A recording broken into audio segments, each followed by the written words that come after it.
a public awareness initiative for Heart Healthy India.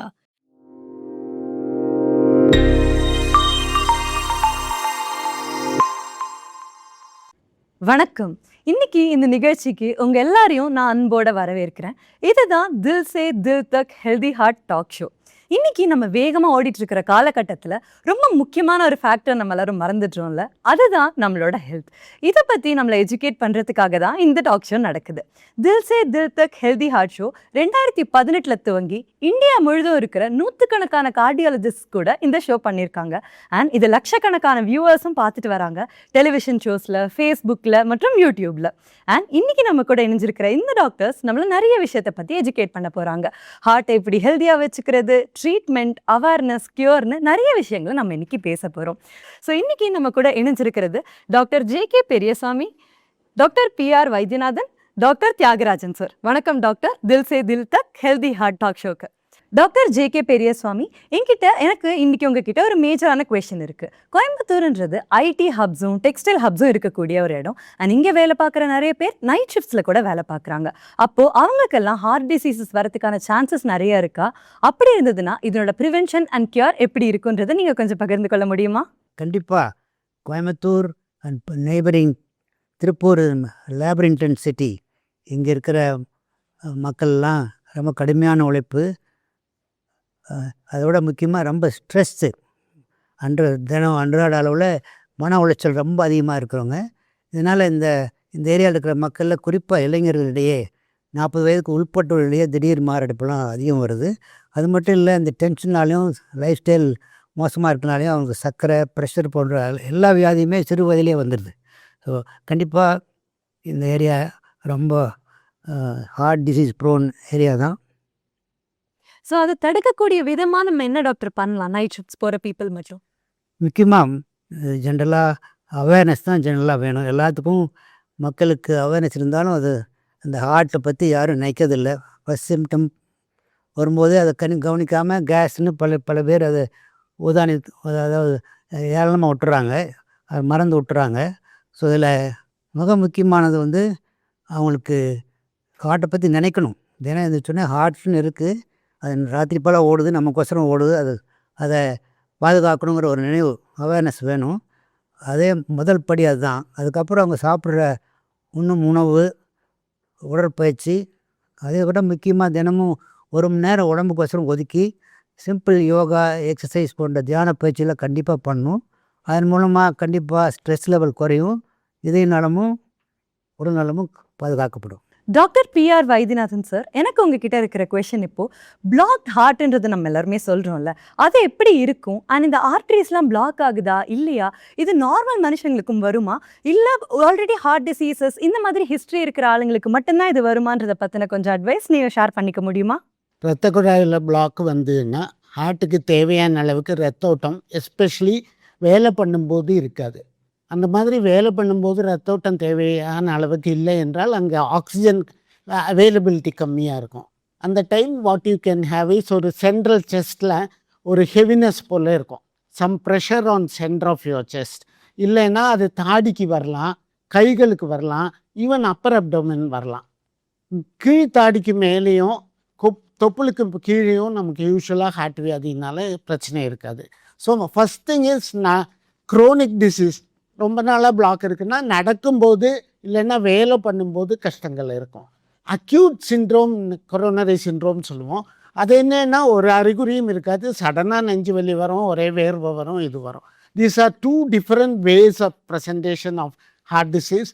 The common crony coronary syndrome சொல்கிற விஷயம் எப்படின்னா, நடக்கும்போது கஷ்டம் வரும், வேலை பண்ணும்போது கஷ்டம் வரும், மாடிப்படி ஏறும்போது கஷ்டம் வரும். இப்போ நம்ம ஒரு நாளைக்கு 5 கிலோமீட்டர் நடப்போம்னா சடனாக நம்மளால் 2 கிலோமீட்டருக்கு மேலே நடக்க முடியாது. ஸோ மெயினாக ஒரு ஹெவினஸ் ஆஃப் செஸ்ட்.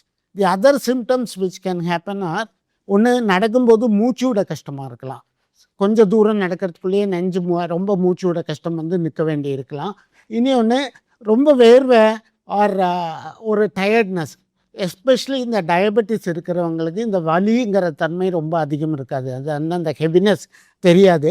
அவங்க மோஸ்ட்லி மூச்சு விட கஷ்டம், டயர்டாக இருக்குது, பழைய போல் வேலை பண்ண முடியலைம்பாங்க. ஸோ பேசிக்கலி எக்ஸர்ஷனல் சிம்டம்ஸ் நடக்கும்போது இல்லைன்னா வேலை பண்ணும்போது தொந்தரவு இருக்கும். அது ஹெவினஸ் ஆஃப் செஸ்ட்டாக இருக்கலாம், மூச்சு விட கஷ்டமாக இருக்கலாம், இல்லைன்னா ஒரு எக்ஸ்ட்ரீம் டயர்ட்னஸ், நம்மளால் அந்த வேலை பண்ண முடியாது. டாக்டர் தியாகராஜன் சார், எனக்கு உங்ககிட்ட இருக்கிற கேள்வி, நம்ம இப்போ சவுத் இந்தியன்ஸ் எல்லாருமே ரைஸ்ன்றதை நிறைய எடுத்துக்கிறோன்னு உங்களுக்கு தெரியும் இல்லையா? இப்போ கீட்டோ டயட்ன்றதோ இல்லை லோ கார்ப் டயட்ன்றதோ நம்மளால ஃபாலோ பண்ண முடியுமா? இல்லை நம்ம யூஸ்வலாக சாப்பிட்ற இட்லி, தோசை இதெல்லாம் சாப்பிடும்போது நம்மளோட ட்ரைக்ளிசரைட் ஸ்பைக் ஆகாமல் இருக்கிறதுக்கான கொஞ்சம் ரீசன்ஸ் உங்களால் சொல்ல முடியுமா? யா, குட் கொஸ்டின். இதில் என்னென்னு பார்த்தீங்கன்னா, லோ கார்ப் டயட் அல்லது கீட்டோ டயட்டுங்கிறத விட நம்ம வந்து அன்றாட பாரம்பரியமாக வாழையடி வாழையாக பார்த்தீங்கன்னா, நம்ம சவுத் இந்தியன் பர்டிகுலராக தமிழகத்தில் நம்ம வந்து வி வேர் டிபெண்டிங் ஆன் ஒரு ரைஸ் பேஸ்டு ஃபுட், அதாவது அரிசி சம்மந்தப்பட்டது, இட்லி, தோசை, பணியாரம் அந்த மாதிரி இருக்கிறது தான் நம்ம தொன்று தொட்டு அதெல்லாம் சாப்பிட்டுட்டு வந்தோம். பட் அந்த காலகட்டம் வேறு, இப்போ இருக்கிற காலகட்டம் வேறு. இப்போ நம்ம இருக்கிற காலகட்டத்தில் it's like a machinery life. நம்மளோட ரெக்குயர்மெண்ட் ஆஃப் கேலரிஸ் வந்து ரொம்பவுமே கம்மியாயிடுச்சு. முன்னாடியெல்லாம் அந்த இட்லி, தோசை, சாம்பார் அப்படிங்கிறத விட அரிசி சாதத்தை நிறைய சாப்பிட்டவங்களுக்கெல்லாம் இந்தளவுக்கு வியாதி வந்ததில்லை. ஏன்னா அவங்க வந்து அவங்களோட அன்றாட வேலைகளில் அந்த கேலரியை எடுத்ததை வந்து அவங்க செலவழிச்சிட்டே இருந்தாங்க. ஆனால் இப்போ வந்து நம்ம 4 இட்லி சாப்பிட்ற இடத்துல 2 இட்லி சாப்பிட்டா தான் நமக்கு தேவையான கேலரியை நம்ம வந்து பேர்ன் பண்ணுறோம் அப்படின்னு அர்த்தம். ஏன்னா தேவைக்கு அதிகமாக போய்கிட்டே இருக்கும் பொழுது என்ன ஆகுது அப்படின்னா, அதுதான் வந்து ஒரு ட்ரைக்ளிசரைடாக மாறி உடலில் போகுது. அது பிளட்டில் ட்ரைக்ளிசரைட்ஸ் அதிகமாகும் பொழுது என்னாகும், கொழுப்பு சத்தாக மாறி அது போய் அத்திரோஸ்க்ளரோட்டிக் பிளாக் அப்படின்னு சொல்லுவோம். தலையிலேருந்து மூளைக்கு போகிற ரத்த குழாயிலையோ இல்லை ஹார்ட்டுக்கு போகிற ரத்த குழாயிலையோ இல்லை பெரிய ஆர்ட்ரிஸ், அதாவது அயோட்டா அப்படிங்கிற அந்த தமனி, இந்த மாதிரி ரத்த குழாயில் வந்து கொழுப்பு படிவு வரும் பொழுது தான் வந்து இதனால் நமக்கு ப்ராப்ளம் வருது. ஸோ அப்படி பார்க்கும் பொழுது நம்ம என்ன பண்ணணும் அப்படின்னா, நம்ம யூஸ்வலாக பேஷண்ட்டுக்கு அட்வைஸ் பண்ணுறது என்னென்னு பார்த்தீங்கன்னா, 4 இட்லி 4 தோசை சாப்பிட்ற இடத்துல 2ஆக குறைச்சிக்குங்க. அடிஷன் டு தட் அதுக்கு ஆட் பண்ணுறதுக்கு உங்களுக்கு கேலரி நிறையா வேணும் அப்படின்னா அவிச்ச கடலை இல்லது சுண்டல் இல்லது பீன்ஸு இல்லை சோயா அதெல்லாம் சேர்த்து கொள்ளும் பொழுது நமக்கு வந்து தேவையான ப்ரோட்டீனும் அதுலேருந்து கிடச்சிது. அதனால் low corp diet, keto diet full and full அப்படிங்கிறத விட நம்ம அன்றாட சாப்பிட்டு கொண்டுட்டு இருக்கிறதுல வந்து தேவையான கேலரி அளவை கம்மி பண்ணி எக்ஸஸ் கேலரிஸை அவாய்ட் பண்ணும் பொழுது நம்ம இந்த ஹை கார்ப் டயட்லேருந்து வர்ற ஹை ட்ரைக்ளிசரைட்ஸ் லெவலை வந்து நம்ம தவிர்க்க முடியும். அது மட்டும் இல்லாமல் டயபெட்டிஸ் இருக்கிறவங்க இன்னும் வந்து சேர்ந்து we used to say like ஒரு டிஃப்ரெண்ட் போர்ஷன்ஸ், அதில் வந்து ஒரு போர்ஷன் கார்ப், மீதி 2 போர்ஷன் வெஜிடபிள்ஸ், மீதி ஒரு போர்ஷன் ப்ரோட்டீன், அந்த மாதிரி எடுத்துக்கும் பொழுது கண்டிப்பாக நம்மளோட ஹை ட்ரைக்ளிசரைட்ஸ் லெவலை வந்து நம்ம பிளட்டில் குறைக்க முடியும். அதனால் வர பின்விளைவுகளை நம்மளால் தடுத்துக்க முடியும். டாக்டர் பெரியசாமி சார், எனக்கு இப்போ உங்ககிட்ட இருக்கிற ஒரு மேஜரான குவெஸ்டன், கார்டியோவாஸ்குலர் டிசீசஸ்ன்றது ரொம்ப காமன் ஆகிட்டே வரதுனால ஆஞ்சியோபிளாஸ்டியாக இருக்கட்டும், பைபாஸ் சர்ஜரியாக இருக்கட்டும், இந்த டேர்ம்ஸ் எல்லாம் கேட்டு உங்கள் பேஷண்ட்ஸ் உங்கள் கிட்ட வரும்போது நீங்கள் என்ன சொல்லி அவங்கள ரீஅஷ்யூர் பண்ணுவீங்க?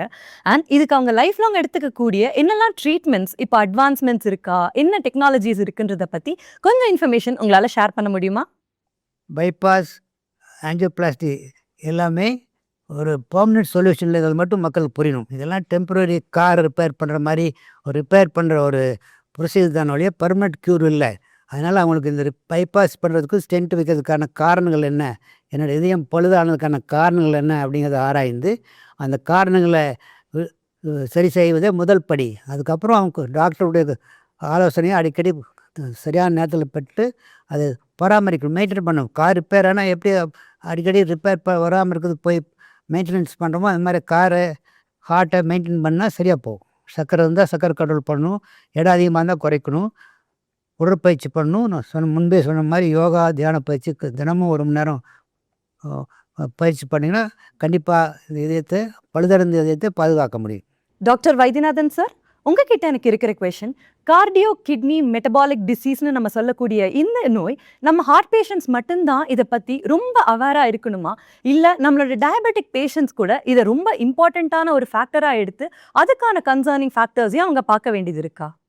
இந்த வியாதிகள் நீங்கள் சொன்ன 3 வியாதிகள், diabetes, kidney disease, heart disease, இது எல்லாமே இன்டர்லிங்க் சொல்லுவோம். ஒன்று வந்தால் இன்னி 2 பாக்கி 2ம் வரக்கூடிய வாய்ப்பு அதிகமாக இருக்கும். எதனால இது வருதுன்னா, இதோட எல்லாம் பேசிக் அப்நார்மாலிட்டி என்னென்னா, நம்ம இன்சுலின்ங்கிற சுரப்பி நம்ம உடம்பில் நிறைய இருந்தால் கூட அது சரியாக வேலை பண்ணுறதில்ல. அந்த இன்சுலின் சுரப்பி சரியாக வேலை பண்ணாததுனால சர்க்கரை வியாதி வரும், நம்ம ஃபேட் மெட்டபாலிசம் அப்நார்மல் ஆனதுனால இப்போ தியாகராஜன் சொன்ன போல் ட்ரைக்ளிசரைட் லெவல் அதிகமாக இருக்கும். இந்த கொழுப்பு சத்துக்கள் மார்ஃபாலஜி வித்தியாசமாக இருக்கும். அதனால் அவங்க சீக்கிரமாக அந்த இரத்த குழாயில் அடியக்கூடிய வாய்ப்பு இருக்கும். இந்த இன்சுலின் ரெசிஸ்டன்ஸுங்கிற இந்த வியாதியினாலேயே நம்ம இரத்த குழாயில் இருக்கிற லைனிங் அந்த இதற்கு எண்டோத்திலியம் சொல்லுவோம், அதுடைய வேலையும் அதுலேருந்து வர சுரப்பிகளும் வரக்கூடிய சுரப்பிகளும் சரியாக வராததுனால இரத்த குழாய்கள் ஸ்டிஃபாக இருக்கும். அதனால பிளட் ப்ரெஷர் வரும். இந்த 3 வியாதிகளுமே இரத்த குழாயை சேர்ந்தது. அப்போ இந்த சர்க்கரை வியாதி மெயினாக இரத்த குழாயை அஃபெக்ட் பண்ணும், கொழுப்பு சத்தை அஃபெக்ட் பண்ணும். அதனால ப்ரெஷர் அதிகமாகும். ஸோ ப்ரெஷர், சர்க்கரை வியாதி, கொழுப்பு சத்து இது எல்லாமே இன்டர்லிங்க்டு தான். பேசிக் பெத்தாலஜி வந்து இன்சுலின் ரெசிஸ்டன்ஸ். இந்த இரத்த குழாய் பாதிப்புகள் வரதுனால ஹார்ட்டில் இரத்த குழாய் பாதிப்பு வந்தால் நமக்கு வந்து ஹார்ட் அட்டாக் அந்த மாதிரி வியாதிகள் வரும். கிட்னியில் பாதிப்பு வரும்போது கிட்னி ஃபெயிலியர் அது வரும். இது மூளையில் வந்தால் ஸ்ட்ரோக் வரும். ஸோ கண்ணில் வந்தால் ரெட்டினோபதி வரும். ஸோ இது எல்லாமே உடம்புல இருக்கிற எல்லா இரத்த குழாய்களையுமே பாதிக்கலாம். அதனால் இந்த ஒரு இடத்துல இரத்த குழாய் பாதிப்பு வந்தால் உடம்புல எங்கே வேணால் வரலாம். You have to be looking for that. அந்த கார்டியோ மெட்டபாலிக்னா அந்த metabolic abnormality leads to lot of இந்த இரத்த குழாய் பிரச்சனைகள். அதனால ஹார்ட் ப்ராப்ளம், ஸ்ட்ரோக்கு எல்லாமே வரலாம். They are interlinked. The basic abnormality is insulin resistance. Doctor Thiagarajan sir, இப்போ எனக்கு உங்ககிட்ட இருக்கிற கேள்வி, ஸ்டென்ட் அப்படின்ற ஒரு வார்த்தை நம்ம எல்லாருக்குமே ரொம்ப ஃபெமிலியராக இருக்குது. ஆனால் இதை வச்சக்கப்புறம் அந்த பேஷண்ட்டோட ஃபேமிலி என்னெல்லாம் ப்ரிகாஷன்ஸ் எடுக்கணும், அண்ட் இந்த ப்ரிகாஷன்ஸை அவங்க லைஃப் லாங் எடுத்துக்கணுமா அப்படின்றத பற்றின கொஞ்சம் அட்வைசஸ் உங்களால் நம்ம வியூவர்ஸ் கிட்ட பகிர்ந்து கொள்ள முடியுமா? ஸ்டென்ட் அப்படிங்கிறது வந்து அதாவது என்ன ப்ராப்ளம் அப்படின்னா, பேஷண்ட்ஸ் எல்லாம் நினச்சிக்கிறாங்க ஸ்டென்ட் வச்சுட்டா வேலை முடிஞ்சுது, அதுக்கப்புறம் நம்ம அதை வந்து பராமரிக்க தேவையில்லை அப்படின்னு. அந்த மாதிரி கிடையவே கிடையாது. ஸ்டென்ட் பண்ணாலும் சரி, பைபாஸ் பண்ணாலும் சரி, நம்ம வந்து தற்காலிக நிவாரணம் தான் நமக்கு கிடைக்குதோ ஒழிய அது வந்து நிரந்தர தீர்வு கிடையாது அப்படிங்கிறத நம்ம புரிஞ்சுக்கணும். அது ஸ்டென்ட் பண்ணும் பொழுதோ பைபாஸ் பண்ணும் பொழுதோ என்ன பண்ணுறோம் அப்படின்னா, அந்த பிளாக்ஸை வந்து ஜஸ்ட் நம்ம ஸ்டென்ட் வச்சு விரிச்சு விட்றோம். அப்படி இருக்கும்பொழுது என்ன ஆகுதுன்னா, ரத்த ஓட்டம் தடைப்பட்டு இருக்கிற ரத்த ஓட்டம் வந்து ரத்த ஓட்டம் அதிகமாகுது ஸ்டென்ட் வச்ச பிறகு. அடுத்தது பைபாஸ் பண்ணால் அந்த ரத்த ஓட்டம் தடைப்பட்ட இடத்த தாண்டி கனெக்ஷன் கொடுக்குறோம், அதுதான் பைபாஸ். இப்படி 2 இடத்துலையுமே வந்து நம்ம ஒரு வியாதியை இன்னொரு வியாதியை மாற்றுறோங்கிறத விட ஒரு பிரச்சனைக்கு அப்போதைய தீர்வு தான் காண்றோமோ ஒழிய we are not getting a permanent solution. But அது எதனால் வந்தது, இதுக்கு முன்னாடி வர்ற காரணம் என்ன, அதுக்கு பல ரிஸ்க் ஃபேக்டர்ஸ் இருக்குது. சுகர், ப்ரெஷர், ஒபிசிட்டி அதாவது உடல் பருமன், அதாவது அது இல்லாமல் தூக்கமின்மை, மெயினாக வந்து ஸ்லீப்லெஸ்னஸும் ஸ்ட்ரெஸ்ஸும் தான் காரணம். மன அழுத்தம் அல்லது கோபம், இந்த மாதிரி காரணங்கள் எல்லாம் இருக்கும் பொழுது நம்ம இந்த மாதிரி காரணத்தை எல்லாம் கம்மி பண்ணணும். அப்படிங்கிற பட்சத்தில் நம்ம ஸ்டென்ட்டு வச்ச பிறகோ இல்லை அதுக்குள்ளேயே புதுசாக வியாதி வராமல் பார்த்துக்கலாம். ப்ளஸ் கொலஸ்ட்ராலும் கண்ட்ரோலில் வச்சுக்கணும். அந்த மாதிரி இருக்கும் பொழுது தான் நம்ம வந்து அதை வந்து கரெக்டாக பராமரிக்க முடியும். அப்படிங்கிறது தான் in addition to that medicine also. மெடிசனை மறந்துடக்கூடாது. இதெல்லாம் பார்த்துட்டு மெடிசன் விட்டுட்டா again they will come back. நம்ம சவுத் இந்தியன்ஸ் நிறைய பேர் ஜிம்க்கு ரொம்ப ரெகுலராக போவாங்கன்றது நம்ம எல்லாருக்குமே தெரியும். இப்போது நம்ம ஹெவி ஒர்க் அவுட் பண்ணும்போதோ இல்லை ப்ரோட்டீன் இன்டேக் இருக்கிறதுனாலையோ இவங்களுக்கு ஒர்க் அவுட் முடிஞ்சதுக்கப்புறம் ஒரு ஹெவி செஸ்ட் பெயின் ஃபீல் பண்ணுறாங்கன்றதை சொல்ல முடியுது. அப்போது ஒரு நார்மல் செஸ்ட் பெயினுக்கும் அக்யூட் செஸ்ட் பெயினுக்கும் எப்படி பீப்புளால் டிஃப்ரென்ஷியேட் பண்ண முடியும், அண்ட் இதுக்கான என்ன ப்ரிகாஷனரி மெஷர்ஸை நம்ம ஜிம் போகிற பீப்புள் எடுக்கணுன்றதை கொஞ்சம் சொல்ல முடியுமா? இது இப்போது மாடர்ன் டைம்ஸில் யங்கர் ஜென்ரேஷன் நிறையா அவேர்னஸ்னால அவங்களுடைய உடல்நல ஃபிட்னஸை இன்க்ரீஸ் பண்ணுறதுக்கோசரம், உடல்நலத்தை தொலைச்சிட்டு அதை மறுபடியும் ரீகெயின் பண்ணுறதுக்கோசரம் அவசரமாக அதை தேடுறாங்க. அதில் நிறைய பேர் ஜிம்முக்கு போய் கடுமையான உடற்பயிற்சி இதெல்லாம் பண்ணுறாங்க. இதில் முக்கியமாக கவனத்துக்கு இல்லாததுன்னா, நம்ம இதுக்கு இன்டென்ஸாக ஸ்ட்ரெயிட்டாகவே போய் இன்டென்ஸ் எக்ஸசைஸ் பண்ணும்போது உங்களுடைய மசில் தாங்குமா, அதே போன்ற ஹார்ட் ரேட்டு 90, 100, 120, 130 போகும்போது அந்த அளவுக்கு நம்ம ஹார்ட் ஃபிட்டாக இருக்கா அப்படிங்கிறத முதல்ல ஒரு பரிசோதனை இல்லாமல் போகிறது தவறு. அது மாதிரி போகும்போது கண்டிப்பாக ஒரு வார்ம் அப்போடு தான் போகணும். அது மாதிரி ஹார்ட் ரொம்ப இன்டென்ஸ் எக்ஸசைஸ் கொடுக்கும்போது ஹார்ட்டில் ஒன்று அந்த அரித்மியா அப்படின்னு சொல்கிற அந்த ஹார்ட் துடிப்பு சீரெல்லாம் போய் பிபி ட்ராப் ஆகி வெயிட் அடித்து நிறைய பேர் ஜிம்மிலேயே கிராஷ் ஆகிற இந்த நியூஸில் நிறைய பார்க்குறோம். அதே போல் டீஹைட்ரேஷன், போதுமான தண்ணி அளவு எடுக்காதனால பிளட் கிளாட் ஃபார்ம் ஆகி ஹார்ட்டு ரத்த குழாயை பிளாக் பண்ணி சடன் ஹார்ட் அட்டாக் வர்றதுக்கும் வாய்ப்பு இருக்குது. இது 2 தான் முக்கியமான காரணம். ஆகவே ஜிம்முக்கு போய் எக்ஸசைஸ் பண்ணுறவங்க ப்ராப்பராக ஒரு ஹார்ட்டுன்னு இல்லை, ஒரு ஃபிஷியல்னால் செக்கப் பண்ணி என்னென்ன பயிற்சிகள் பண்ணலாங்கிறத அவங்களுடைய ஃபிட்னஸ் தெரிஞ்சுட்டு தான் ஜிம்முக்கு போய் பதிவு பண்ணணும். டாக்டர் வைத்தியநாதன் சார், எனக்கு உங்ககிட்ட இப்போ இருக்கிற முக்கியமான கேள்வி, நம்ம சவுத் இந்தியன்ஸ் எல்லாருமே சட்னி, சாம்பார்னு இது எல்லாத்துலேயுமே நம்ம கோகனட் ஆயில்ன்றதை நம்ம யூஸ் பண்ணுறோம், கரெக்டாக? இப்போ ஸ்டண்ட் வச்சதுக்கு அப்புறமா இந்த பேஷண்ட்ஸ் மட்டும் ஏதாவது ப்ரிகாஷனரி மெஷர்ஸாக கோகனட் ஆயிலை மாட்ரேஷனாக, ஃபார் எக்ஸாம்பிள் 1 ஸ்பூன் மட்டும் யூஸ் பண்ணணும் ஒரு நாளைக்கு அப்படின்ற மாதிரி ஏதாவது இருக்கா? இல்லை எந்த விதமான இதுவுமே அவங்க யூஸ் பண்ண முடியுமான்றதை பற்றி கொஞ்சம் உங்களால் ஷேர் பண்ண முடியுமா? இந்த ஃபேட் கண்டென்ட், நம்ம கேலரிக் இன்டேக் இந்த ஃபேட், அந்த ஒரு நாளைக்கு நம்ம சாப்பிடக்கூடியதில் ஒரு 20% தான் கம்மியாக தான் ஃபேட் எடுத்துக்கணும். இந்த ஃபேட்டே டிஃப்ரெண்ட் டைப்ஸ் இருக்குது. சேச்சுரேட்டட் ஃபேட்டுங்கிறது கோகனட் ஆயில், கீ, இதெல்லாமே கோல்டானால் they become solidified. So anything with solidifies on cold climate has a more of saturated fat. வேற sunflower oil, cottonseed oil, olive oil, இதில் எல்லாம் போலி அன்சேச்சுரேட்டட் ஃபேட் இருக்குது. Polyunsaturated fat contributes to atherosclerosis is lesser compared to saturated fat. So saturated fat அளவு கம்மியாக இருக்கணும். அது தேங்காய் எண்ணெய் ஆனாலும் சரி, நெய்யானாலும் சரி, பட்டர் ஆனாலும் சரி, இது எல்லாமே கான்ட்ரிபியூட்ஸ். ஸோ அந்த அளவு ரொம்ப கம்மியாக எடுத்து பாக்கி உள்ள அளவு கொஞ்சம் அதிகப்படுத்திக்கலாம். All said and done, only 20% of our calories should be from fat. It cannot go up. So நான் இது கம்மியாக எடுத்தேன்னேன், நிறைய ஒலிவ் ஆயில் எடுத்தேன், நிறைய இது எடுத்தேன் என்ன.